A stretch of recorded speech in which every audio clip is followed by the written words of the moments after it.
여러분, 엔비디아 CEO 젠슨 황이 예고한 AI 제국 대한민국의 미래, 이것이 진정 무엇인지 제대로 알고 계셨습니까? 지금 주식 계좌에 빨간불이 들어오고 안 들어오고의 문제가 아닙니다. 투자자라면 지금 이 흐름을 모를 경우 앞으로 10년 동안 후회할 수도 있는, 말 그대로 판이 뒤집히는 거대한 사건이 터졌는데 대부분은 그냥 엔비디아가 한국을 좋아하나 보다 하고 넘어가고 계시더라고요. 오늘은 젠슨 황이 왜 하필 지금 한국을 찍어서 전 세계가 놀랄만한 발언을 했는지, 그리고 이 거대한 변화가 우리 계좌와 한국 경제, 그리고 우리가 주시하고 있는 그 종목들의 주가를 어떻게 뒤흔들 것인지 아주 집요하게 파고들 테니 딱 집중해 주시기 바랍니다. 일단 이 사건의 시작 전부터 제대로 짚고 넘어가 보겠습니다. 2026년 2월, 지금 우리가 서 있는 이 시점은 과거와는 차원이 다른 때입니다. 불과 몇 달 전인 11월, 12월만 해도 시장에서는 거품 논이니 뭐니 말이 많았습니다. 빅테크들이 돈만 쏟아붓고 수익은 못 내는 거 아니냐는 의심의 눈초리가 있었죠. 그런데 최근 젠슨 황이 다보스 포럼부터 시작해서 2월 초 인터뷰, 그리고 한국 대기업 총수들과의 회동까지 이어가면서 던진 메시지는 딱 하나입니다. AI는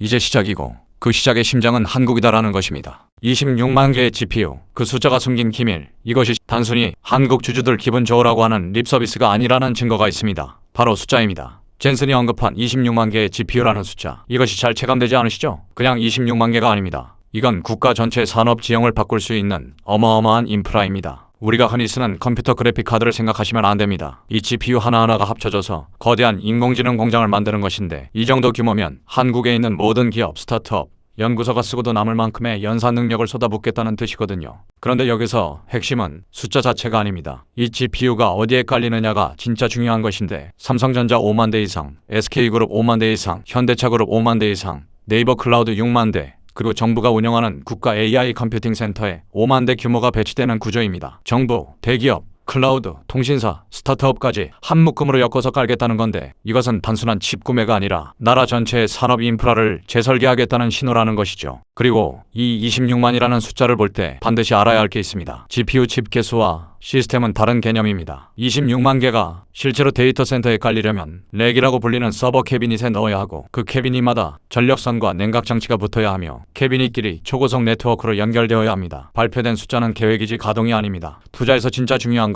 몇 개를 찾느냐가 아니라 실제로 몇 개가 돌아가고 있느냐입니다. 앞으로 뉴스를 보실 때 GPU 도입보다 데이터 센터 가동 시작이라는 기사에 더 주목해야 하는 이유가 바로 이것입니다. 피지컬 AI의 데이터 광산. 그럼 딱 여기서 첫 번째 의문이 들어야 합니다. 왜 굳이 한국일까요? 미국에도 공장 많고 중국은 시장이 더 크고 일본도 로봇을 잘 만들지 않습니까? 그런데 왜 젠슨은 한국을 콕 집어서 제국이라고 했을까요? 여기에 바로 첫 번째 투자 포인트가 숨어 있습니다. 바로 피지컬 AI라는 개념입니다. 지금까지 우리가 썼던 AI는 챗GPT 같은 것이었습니다. 글 쓰고 그림 그리고 코딩 짜는 것, 이것은 컴퓨터 화면 안에서만 노는 소프트웨어 A입니다. 그런데 젠슨 황이 보고 있는 다음 단계는 화면 밖으로 나오는 AI, 즉 현실 세계의 물건을 움직이고 조작하는 AI입니다. 이것을 피지컬 AI라고 부릅니다. 로봇이 공장에서 물건을 조립하고 자율주행차가 도로를 달리고 물류창고에서 로봇팔이 택배를 분류하는 세상, 이것이 엔비디아가 그리는 진짜 미래입니다. 그런데 이 피지컬 AI를 하려면 가장 중요한 게 무엇일까요? 바로 데이터입니다. 그런데 인터넷에 널려있는 글이나 사진 같은 데이터가 아니라 실제로 기계가 움직이고 부딪히고 나사를 조이면서 나오는 물리적 데이터가 필요합니다. 전 세계에서 이런 제조 현장 데이터가 가장 밀도 있게, 가장 방대하게 쌓여있는 나라가 어디일까요? 바로 대한민국입니다. 반도체, 자동차, 조선, 배터리, 디스플레이까지 세계 최고 수준의 제조 공장이 좁은 땅덩어리에 꽉 들어차 있는 나라. 엔비디아 입장에서는 한국 자체가 거대한 데이터 광산이자 실험실인 셈이죠. 이것을 월가에서는 뉴 윈텔 전략의 확장판이라고 보고 있습니다. 이것이 무슨 말이냐면, 과거 1990년대 마이크로소프트와 인텔이 손잡고 윈텔 동맹을 만들었을 때 PC 산업 전체가 이 두 회사의 표준 위에서 돌아갔었습니다. 당시 윈텔 생태계에 올라탄 기업들은 폭발적으로 성장했고 놓친 기업들은 도태됐죠. 지금 엔비디아가 한국과 맺고 있는 관계가 딱 그 구조입니다. 이제는 엔비디아의 AI 두뇌와 한국의 제조 몸뚱이가 만나서 새로운 로봇 시대를 열겠다는 것입니다. AI 5단 케이크 이론과 자로서의 격상, 특히 젠슨 황이 다보스에서 말한 5단 케이크 이론을 기억하십니까? AI를 하려면 에너지, 컴퓨팅, 클라우드, 모델, 애플리케이션, 이 5가지가 다 필요하다는 것인데, 이것을 한 나라 안에서 다 해결할 수 있는 국가가 전 세계에 거의 없습니다. 그런데 한국은 된다는 것이죠. 이것이 왜 구조적으로 중요하냐면, 과거에는 한국 기업들이 그냥 부품 하청업체였습니다. 애플이 아이폰 만들 때 부품 납품하고 끝이었지 않습니까? 그런데 이번 판은 다릅니다. 엔비디아 혼자서는 이 피지컬 AI 완성할 수가 없습니다. 한국의 공장 데이터, 한국의 로봇 기술, 한국의 메모리 반도체가 없으면 엔비디아의 AI 칩도 그냥 비싼 고철 덩어리가 될 수밖에 없는 구조입니다. 즉, 한국이 단순한 공급자가 아니라 생태계를 같이 만들어가는 공동 창업자 위치로 격상됐다는 의미입니다. 그럼 이제 시작일까요? 아닙니다. 이 큰 흐름은 이미 시작됐습니다. 작년 11월 서울에 엔비디아 본진을 끌고 와서 엔비디아 AI 행사를 열었습니다. 특히 이날 한국 AI 생태계의 구체적인 숫자가 공개됐는데 엔비디아 기술을 쓰는 한국 개발자 33만 2천 명, 엔비디아 인셉션 프로그램에 등록된 한국 스타트업 K상, 딥러닝 교육 수강 등록 4만 9천 건, 한국 내 슈퍼컴퓨터 10대 운영, 소벌린 AI 프로젝트가 11개나 됐습니다. 이것은 미래 계획이 아니라 이미 이 거대한 움직임이 시작됐다는 현재의 인프라입니다. 그럼 이제 이 큰 그림 안에서 실제로 무슨 일이 벌어지고 있는지 좀 더 구체적으로 보셔야 합니다. 첫 번째 근거는 HBM 슈퍼사이클입니다. HBM은 고대역폭 메모리라는 뜻인데 쉽게 말하면 AI 칩에 붙어서 데이터를 초고속으로 전달하는 특수 메모리입니다. 보통 메모리가 일반 도로라면 HBM은 AI 전용 고속도로라고 생각하시면 됩니다. AI 칩이 아무리 빨라도 이 고속도로가 없으면 데이터가 막혀서 제 성능을 못 내거든요. 로이터 보도를 보면 삼성전자 임원이 2026년부터 2027년까지 메모리 수요가 강세를 이어갈 것이라고 발언했습니다. HBM사에 대한 고객 피드백이 매우 만족이라는 평가까지 나왔고, 특히 올해 2월 초에 SK 최태원 회장이 실리콘밸리에서 젠슨과 만나서 회동했다는 보도가 나왔는데 거기서 논의된 게 단순히 HBM사 납품 물량만이 아닙니다. 차세대 데이터 센터 구축 협력, 서버용 저전력 메모리 모듈, 낸드, SSD까지 확장될 가능성이 보도됐습니다. 이게 왜 구조적으로 중요하냐면 HBM 수요가 일반 메모리 생산 능력을 잠식하고 있기 때문입니다. 반도체 공장에서 HBM을 더 만들면 일반 메모리를 덜 만들 수밖에 없거든요. 그러면 일반 메모리 공급이 줄어들면서 가격이 같이 올라가는 낙수 효과가 생깁니다. 골드만삭스도 이 구조를 지적하면서 한국 메모리 반도체에 직접적인 수혜가 돌아갈 것이라고 봤습니다. 1990년대 후반 PC 보급 확산기에 메모리 가격이 치솟으면서 한국 반도체 기업들이 폭발적으로 성장한 사례가 있었는데 이번에는 PC가 아니라 AI라는 훨씬 더 큰 수요처가 붙어 있다는 점이 다른 점입니다. 두 번째 근거는 소벌린 AI라는 개념입니다. 소벌린은 주권이라는 뜻입니다. 쉽게 말하면 우리나라 데이터는 우리나라 AI로 처리한다는 것입니다. 왜 이것이 필요하냐면 전쟁이나 외교 갈등이 터졌을 때 다른 나라 AI 시스템에 의존하고 있으면 치명적이기 때문입니다. 갑자기 꺼버리면 끝이니까요. 그래서 각국 정부가 자국어와 자국 데이터에 최적화된 독자 AI 모델을 만들려고 하는 것입니다. 한국은 이 분야에서 놀라운 성과를 내고 있습니다. 국제 AI 분석 기관인 아티피셜 애널리시스 최근 발표한 지표에서 한국을 AI 분야 명확한 세계 3위 국가로 평가했습니다. 미국, 중국 다음입니다. 정부가 주도한 소벌린 AI 이니셔티브, 그러니까 국가 차원에서 4단계 경쟁 구조를 만들어서 국산 AI 모델을 키우는 프로젝트가 핵심 동력으로 꼽혔습니다. 작년 8월에 네이버, SKT, LG, 업스테이지 등 5개 기업이 1차로 선발됐고 최근에는 LG, SKT, 업스테이지 3개로 압축됐습니다. 대통령 비서실 AI 미래기획수석 비서관인 하정우 수석도 이 결과를 공유하면서 기업, 학계, 정부가 원팀으로 달리면 AI 지삼이 충분히 달성 가능하다고 말했습니다. 근데 여기서 주의할 점이 있습니다. 세계 3위라는 순위 자체보다 더 중요한 건 이 지표가 무엇을 측정하느냐입니다. 벤치마크의 정의, 가중치, 평가 기준에 따라 순위는 얼마든지 달라질 수 있습니다. 중요한 건 순위 숫자가 아니라 한국이 국가 차원에서 AI 모델 경쟁에 본격적으로 뛰어들었다는 구조적 변화 자체입니다. 과거 한국이 조선업, 반도체, 자동차에서 산업정책으로 세계 시장을 뚫었던 패턴이 AI에서도 반복되기 시작한 것이죠. 여기서 한 가지 더 중요한 관점이 있습니다. AI, 한국의 진짜 조건이 무엇이냐는 것입니다. 기술 스펙이 높다고 AI, 강국이 되는 게 아닙니다. 진짜 기준은 영향력입니다. 다른 나라가 우리 방식을 참고하고 우리 표준을 따르고 우리 모델을 가져다 쓸 때 비로소 강국이 되는 것이죠. 마치 한류가 세계적인 영향력을 갖게 된 것이 한국 음악의 음질이 세계 1위여서가 아니라 전 세계 사람들이 자발적으로 따라하고 싶어하는 콘텐츠를 만들었기 때문인 것처럼 말입니다. 그래서 소벌린 AI도 국산화가 목표가 아닙니다. 핵심은 어떤 층위에서 통제권을 확보하느냐입니다. 데이터를 통제할 것인지, 모델 가중치를 소유할 것인지, 배포 채널을 장악할 것인지, 아니면 표준과 규제를 선점할 것인지, 우리 것이냐 아니냐보다 어디에서 영향력을 행사하느냐가 실질적인 전략이라는 뜻입니다. 영향력 없는 독립은 고립이고 통제력 없는 개방은 종속이기 때문입니다. 특히 한국의 소벌린 AI가 주목받는 이유가 하나 더 있습니다. 바로 중동 국가들입니다. 사우디아라비아나 UAE 같은 나라들은 미국과 중국 사이에서 제3의 대안을 찾고 있습니다. 미국 AI를 쓰자니 데이터 주권이 걱정되고 중국 AI를 쓰자니 서방과의 관계가 부담스러운 것이죠. 여기서 한국의 소벌린 AI 패키지, 그러니까 반도체부터 클라우드, AI 모델까지 한 묶음으로 제공하는 방식이 매력적인 대안이 될 수 있습니다. 이것이 실현되면 한국 AI는 국내 시장을 넘어서 수출 모델로까지 확장되는 것입니다. NIA 한국지능정보사회진흥원과 최근 발표한 보고서도 이 방향을 제시했습니다. 미중 기술 전쟁 속에서 한국이 택해야 할 전략은 미국과는 기술 접근권이 보장된 동맹을 강화하면서 동시에 한국만의 강점인 제조업 데이터를 지렛대로 삼아 응용 AI에서 차별화하라는 것입니다. 범용 거대 모델에서 미국이나 중국과 정면 승부하는 건 현실적으로 어렵지만 제조, 의료, 국방 같은 특화 영역에서 먼저 레퍼런스를 만들면 곧 영향력이 된다는 논리입니다. 세 번째 근거는 피지컬 AI가 실제로 움직이기 시작했다는 것입니다. 2월 11일에 NCAI가 K-피지컬 AI 얼라이언스를 발표했습니다. 이것이 무엇이냐면 한국의 제조 현장 데이터를 활용해서 로봇이 현실 세계의 물리 법칙을 이해하고 행동할 수 있게 만드는 AI 두뇌를 개발하겠다는 컨소시엄입니다. 참여하는 곳들을 보면 구조가 보입니다. NCAI가 월드 모델을 맡고 리얼월드랑 CMS가 로봇 기초 모델을 만들며 펑션베이와 애트리가 시뮬레이션을 담당하고 KETI가 데이터 표준화를 하고 삼성 SDS가 물류와 제조 현장에서 실제로 테스트합니다. 이것은 아이디어 단계가 아니라 데이터 수집부터 시뮬레이션, 로봇 학습, 현장 적용, 실패 데이터 재학습까지 전체 순환 구조를 한 번에 세팅한 것입니다. 왜 이것이 시장에서 중요하냐면 AI 다음 전장이 바로 이 피지컬 AI이기 때문입니다. 챗 GPT 같은 언어 AI는 이미 어느 정도 성숙기에 들어갔습니다. 이제 진짜 돈이 되는 건 AI가 실제 세계에서 일하는 단계입니다. 공장 분량을 줄이고 물류 리드 타임을 단축하고 로봇이 사람 대신 위험한 작업을 하는 것이죠. 젠슨 황이 한국을 피지컬 AI의 최적 테스트베드라고 부르는 이유가 여기 있습니다. 여기서 조금만 더 깊이 들어가 보겠습니다. 로봇이 똑똑해지려면 무엇이 필요할까요? 예전에는 프로그래머가 로봇의 모든 동작을 일일이 코드로 짜야 했습니다. 오른손 30도 올려, 집게 5cm 벌려, 물건 잡아, 왼쪽 60도 돌려, 이런 식으로요. 근데 현실 세계에서는 예외 상황이 너무 많지 않습니까? 물건 크기가 달라지면, 위치가 바뀌면, 조명이 어두우면 코드로 모든 경우의 수를 대응하는 건 불가능에 가까웠습니다.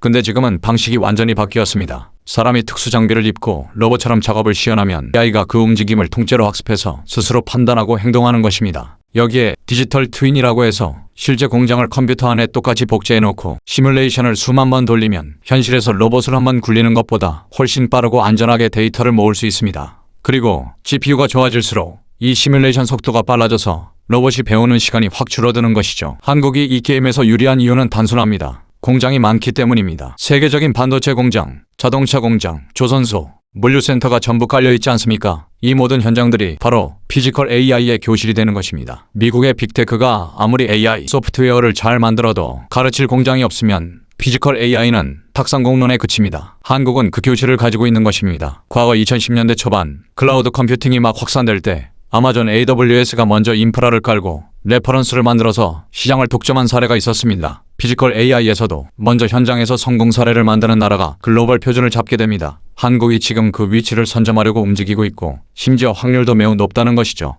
현대차도 이 흐름에 올라타 있습니다. 엔비디아와 협력해서 싱가포르와 미국 조지아 공장의 소프트웨어 중심 공장을 구현했는데 보스턴 다이내믹스의 로봇과 AI 비전 검사를 결합한 것입니다. 월가에서는 현대차를 단순 자동차 회사가 아니라 AI 로보틱스 플랫폼 기업으로 재평가하기 시작했습니다. 골드만삭스가 로봇 시장 전망치를 작년에 60억 달러에서 380억 달러로 6배나 올린 것도 이 맥락입니다. 네 번째 근거는 AI 확산 속도입니다. 마이크로소프트가 발표한 AI 확산 보고서를 보면 한국의 AI 사용자 비중이 2025년 상반기 25.9%에서 하반기 30.7%로 뛰었습니다. 상승폭이 4.8%포인트인데 이것이 전 세계에서 가장 큰 증가폭입니다. UAE, 싱가포르처럼 절대 수치가 높은 나라들보다 한국의 증가 속도가 더 빠르다는 것이죠. 재미있는 건 한국어 AI 성능이 급격히 좋아졌다는 점입니다. GPT 3.5 시절에 한국어 성능은 5% 미만이었습니다. 100명 중 꼴찌 수준이었다는 것이죠. 그런데 GPT 4.0에 와서는 한국어도 95% 타이를 넘겼습니다. 영어와 거의 동일한 수준까지 올라온 것입니다. 이것이 확산 속도를 끌어올리는 핵심 원인 중 하나입니다. 도구가 써먹을 만해지니까 사람들이 실제로 쓰기 시작한 것이죠. 다만 여기서 오해하시면 안 되는 게 있습니다. 도입률이 높다고 해서 바로 생산성이 올라가는 건 아닙니다. 스마트폰 보급률이 높다고 모든 나라가 IT 강국이 되는 건 아닌 것처럼 말이죠. 중요한 건 AI를 얼마나 효과적으로 업무에 녹여내느냐입니다. 공공부문에서 민원 처리 시간을 줄이고 제조 현장에서 분량을 낮추고 의료 분야에서 진단 정확도를 높이는 식으로 실제 성과가 나와야 진짜 확산입니다. 다섯 번째 근거는 정책의 제도화입니다. 올해 1월 29일에 공공 AI 법이 국회 본회의를 통과했습니다. 이것이 무엇이냐면 기존의 데이터 기반 행정이라고 불리던 법을 AI 데이터 기반 행정으로 대폭 넓힌 것입니다. 쉽게 말하면 정부 전체가 AI를 쓰는 방식을 법으로 깔아놓겠다는 것이죠. 핵심 내용을 보면 범정부 차원의 생성형 AI 플랫폼을 구축하고 AI 처리하는 서비스 목록을 공개하며 학습 데이터 품질을 관리하고 공공기관 전 직원에게 이 교육을 의무화하고 도입 시 기본권 영향평가를 하겠다는 것입니다. 이것은 사업 몇 개 하겠다는 게 아니라 나라 전체의 AI를 굴리는 운영체제를 깔겠다는 뜻입니다. 투자 관점에서 이것이 왜 중요하냐면 정부가 법으로 AI 도입을 강제하면 관련 기업들의 확실한 매출처가 생기기 때문입니다. 정부 조달 시장이 열리는 것이죠. 동시에 영향평가나 윤리의 기준 같은 안전장치도 함께 깔리니까 무분별한 도입으로 인한 사회적 반발 리스크도 줄어듭니다. 이것은 속도와 안전을 동시에 챙기는 구조입니다. 이것은 과거 한국이 전자정부를 세계 최초로 구축했을 때도 비슷한 패턴이었습니다. 전자정부가 법으로 디지털 행정을 의무화한 것인데 우리 요즘 등본 같은 거 정부24 사이트 들어가서 떼거나 사업자 등록증 떼고 세무 업무도 다 홈택스로 하시지 않습니까? 그게 바로 전자정부 구축 때 이루어진 것인데 이때 실제로 관련 IT 산업이 폭발적으로 성장했습니다. 이번에는 디지털 행정이 AI 행정으로 업그레이드 되는 것인데 그 규모와 파급력은 비교가 안 될 정도입니다. 여섯 번째 근거는 자본시장과의 연결입니다. 국제금융센터 보고서를 보면 2026년 한국 증시 전망에서 세 가지 우호 요인을 꼽았습니다. 반도체 중심의 기업 실적 개선, 양호한 밸류에이션, 그리고 밸류업 정책입니다. 특히 AI 인프라 확대로 HBM 수요가 지속되면서 국내 반도체 실적 흐름이 2026년에서 2027년까지 이어질 수 있다는 관측이 다수라고 명시했습니다. 자, 그럼 이 구조 속에서 투자 기준점을 어떻게 잡아야 하는지 정리해 보겠습니다. 이것은 진짜 머니처 보원이 드리는 꿀팁이니까 다들 메모 준비하시고 캡처할 준비하십시오.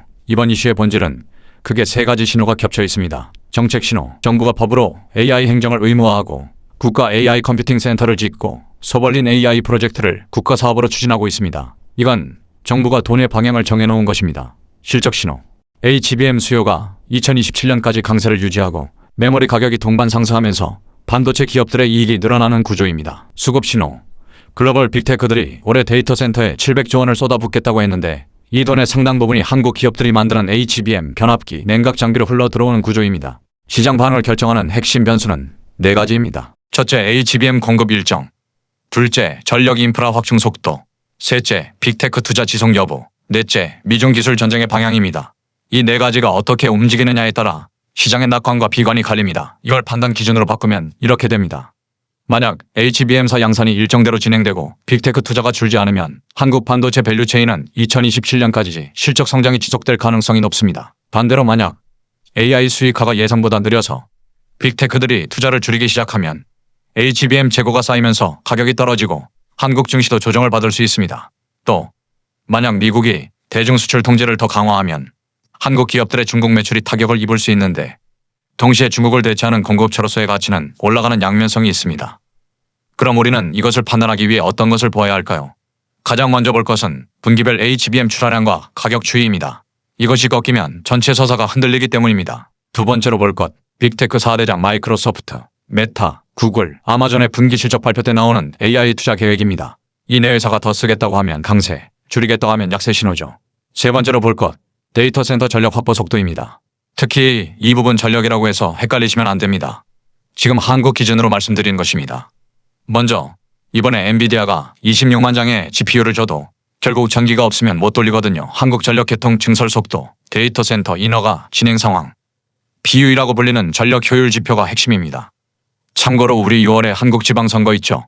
이때 출마자들이 입에서 전력 관련 이야기들도 쏟아낼 것입니다. 특히 각자 사시는 지역별로 내 지역이 이 AI 산업의 흐름에서 어떻게 올라타는지도 함께 보시면 좋습니다. 네 번째는 피지컬 AI의 현장 성과입니다. 공장 분량이 실제로 줄었는지, 물류 리드 타임이 실제로 단축됐는지, 로봇 배치가 실제로 늘었는지를 추적하는 것입니다. 마지막은 바로 정책 실행 속도입니다. 법은 통과했는데 실제로 예산이 집행되고 플랫폼이 구축되며 교육이 실시되는지가 중요합니다. 법만 있고 실행이 안 되면 기대감만 선반영되고 실망으로 끝날 수 있으니까요. 하지만 리스크도 정확하게 알고 가셔야 합니다. 가장 큰 리스크, GPU를 많이 샀다와 AI로 돈을 벌었다 사이의 틈입니다. 26만 개 GPU를 도입하는 건 시작일 뿐입니다. 이것을 실제로 돌려서 성과를 내려면 전력, 냉각, 데이터 파이프라인, 운영 인력, 보안까지 전부 따라와야 합니다. 아까 5단 케이크 이야기했죠. 케이크 한 층이라도 무너지면 전체가 무너지는 법입니다. 두 번째 리스크, 다시 강조하지만 전력입니다. AI 데이터 센터는 기존 데이터 센터보다 전기를 10배에서 20배 더 소모합니다. 한국의 전력망이 이 수요를 감당할 수 있느냐가 AI 허브의 현실적인 상한선이 됩니다. 변전소 증설, 송전망 확충, 데이터 센터 인허가 속도가 GPU 도입 속도를 따라잡지 못하면 칩은 있는데 돌릴 수가 없는 상황이 벌어질 수 있습니다. 세 번째 리스크, CUDA라고 불리는 엔비디아의 소프트웨어 생태계에 대한 의존입니다. 쉽게 말하면 엔비디아 칩에서만 돌아가는 프로그램으로 전부 짜놓으면 나중에 다른 칩으로 바꾸고 싶어도 바꿀 수가 없습니다. 이것을 락인, 가둬놓기라고 하는데 플랫폼 동맹의 이면에는 항상 이 락인 리스크가 있습니다. 다만 반대로 보면 이 락인 덕분에 개발 속도가 빨라지고 먼저 레퍼런스를 만들 수 있다는 장점도 있습니다. 락인을 리스크로 볼 것인지 속도의 도구로 활용할 것인지는 전략적 선택의 영역입니다. 네 번째 리스크, 미중 기술 전쟁입니다. 미국이 대중국 반도체 수출 규제를 어느 날 갑자기 바꿔버리면 한국 기업들의 공급망과 매출에 2차 충격이 올 수 있습니다. 이것은 예측의 영역이 아니라 대비의 영역입니다. 규칙이 바뀌고 나서 분석하면 늦습니다. 다섯 번째 리스크, 사회적 리스크입니다. AI가 빠르게 확산되면 일자리 충격, 개인정보 문제, 알고리즘 편향 같은 부작용도 같이 커집니다. 실제로 올해 2월 초에 시민사회단체들이 정부와 간담회를 열면서 인권, 성평등, 노동, 기후, 군사 AI 관련 우려를 쏟아냈습니다. AI 정책이 빠르게 달리기에만 집중하면 사회적 반발이 와서 오히려 정책 자체가 지연될 수 있거든요. 이건 투자자 입장에서도 리스크입니다. 규제가 갑자기 강화되면 관련 기업들의 비용이 올라가니까요. 반대로 한국이 안전장치를 잘 설계해서 신뢰 기반 AI 확산 모델을 만들면 그 자체가 다른 나라에 수출할 수 있는 새로운 표준이 될 수도 있습니다. 마지막으로 이 모든 걸 관통하는 가장 근본적인 리스크는 대한민국 정부의 실행력입니다. 일단 법도 통과했고 GPU는 주문했고 전력도 준비했습니다. 준비는 다 끝났습니다. 근데 이것을 실제로 국가 단위로 굴리려면 예산 관리, 일정 관리, 이해관계자 조율, 성과 측정을 할 수 있는 프로젝트 전문가를 양성하거나 새로 채용해야 합니다. 단순하게 기술자만 늘린다고 AI 강국이 되는 게 아니거든요. 특히 국가 단위 공공 AI 플랫폼을 실제로 운영하고 영향평가를 집행하며 데이터 품질을 관리하는 사람의 역할도 매우 중요하기 때문에 이 인력의 부족이 보이지 않는 최대 문제점이 될 수 있습니다. 정리하겠습니다. 기복 젠슨 황희 예관 AI 제국 대한민국의 본질은 한국이 단순히 GPU를 많이 사는 나라가 아니라 AI 시대의 반도체부터 에너지, 제조, 로봇, 소프트웨어까지 5개 층을 전부 갖춘 희소한 파트너 국가로 격상되고 있다는 점입니다. 소벌린 AI로 국가 AI 모델을 만들고 피지컬 AI로 제조 현장을 혁신하고 공공 AI 법으로 나라 전체에 AI를 깔고 HBM 슈퍼사이클로 반도체 실적을 밀어올리는 구조가 2026년에 동시에 돌아가기 시작한 거 꼭 기억해 주시기 바랍니다. 오늘 이야기 진짜 도움됐다 싶으시면 좋아요 한 번씩 시원하게 꼭 눌러주시고 궁금한 종목이나 경제 뉴스 있으면 댓글로 알려주십시오. 제가 또 밤새서 이런 도움되는 리포트 뒤지고 팩트체크해서 다음 영상으로 가져오겠습니다. 그럼 지금까지 머니첩보원이었습니다. 다음에 다시 뵙겠습니다.